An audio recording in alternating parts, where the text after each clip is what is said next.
The vaccine is coming out soon. I won't be talking about it, but I will tell you about the company behind it. The UK government has purchased 30 million doses of COVID mRNA vaccine from a company called Pfizer. The vaccine is due to be delivered in November, with the potential of 100 million doses by the end of the year and 1.3 billion doses next year. News just out. Pfizer says it could be ready to apply for emergency use authorization for its COVID-19 vaccine candidate by late November. It won't be mandatory at the beginning, but judging from the large orders, a gradual plan will be implemented to persuade and incentivize people to take the vaccine and put restrictions on people that don't, along with shaming campaigns. I want to tell them that their decision, they need to understand, will not affect only their lives, which at the end of the day, it is their judgment, but will affect the lives of others. Because if they don't vaccinate, they will become the weak link that will allow this virus to replicate. Some will say that this is conspiracy theory, so let's just stick to the facts. The government trusted Pfizer to vaccinate the British people, so it's logical to want to inquire into the company's track record in safety and ethics.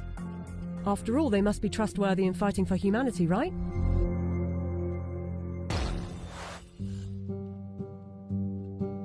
Pfizer made itself one of the largest pharmaceutical companies in the world by purchasing its competitors and through aggressive marketing tactics. What I'm about to tell you is only 20% of their rap sheet, otherwise this video would be hours long, but you can go to our website where you can see the full list. Pfizer received the biggest criminal fine in US history as part of a $2.3 billion settlement with federal prosecutors for mispromoting medicines and for paying kickbacks to compliant doctors. Pfizer pleaded guilty to misbranding the painkiller Bextra by promoting the drug for uses that were not approved by medical regulators. In the 90s, they were involved in defective heart valves that led to the deaths of more than 100 people. The company had deliberately misled regulators about the hazards.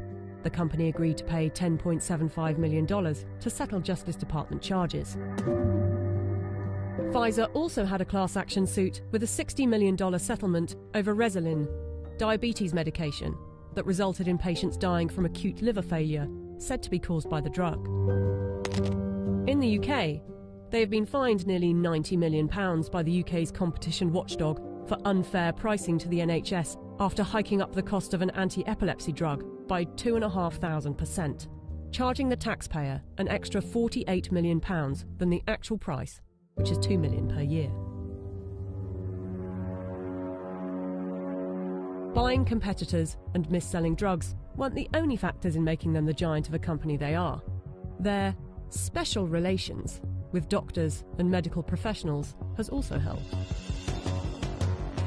In 2004, Pfizer's subsidiary agreed to pay $430 million to resolve criminal charges that it paid physicians to prescribe its epilepsy drug, Neurontin, to patients with ailments for which the medication was not approved. In 2010, a federal jury found that Pfizer committed racketeering fraud in its marketing of the drug. Pfizer disclosed that during a 6-month period the previous year, it had paid $20 million to some 4,500 doctors and other medical professionals for speaking on the company's behalf. In 2012, the US Securities and Exchange Commission announced that it had reached a $45 million settlement with Pfizer to resolve charges that its subsidiaries had bribed overseas doctors and other healthcare professionals to increase foreign sales.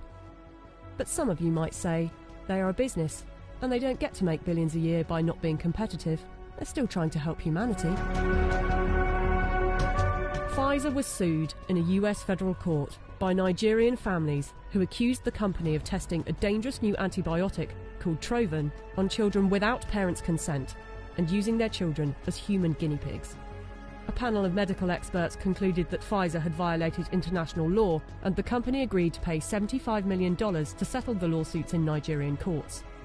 The US case was settled for an undisclosed amount. Amid widespread criticism of high pricing for poor countries, and in particular AIDS medications, Pfizer offered to donate a 2-year supply of its drug, Diflucan, worth $50 million to the South African government. Yet in 2003, Pfizer backed away from the company's plan to license its AIDS drug for low-cost distribution in poor countries. The list goes on. I don't want to bore you with it. But ask yourself, if it was a car manufacturer, would you buy a car from them? We plan to honor our history, and we will only bring to the world a vaccine that has been proven safe and efficacious. If Pfizer is trustworthy enough to be given one of the keys to vaccinate the population with something that was knocked up in a few months, and with such a track record for safety and ethics, I know what I think. Do you?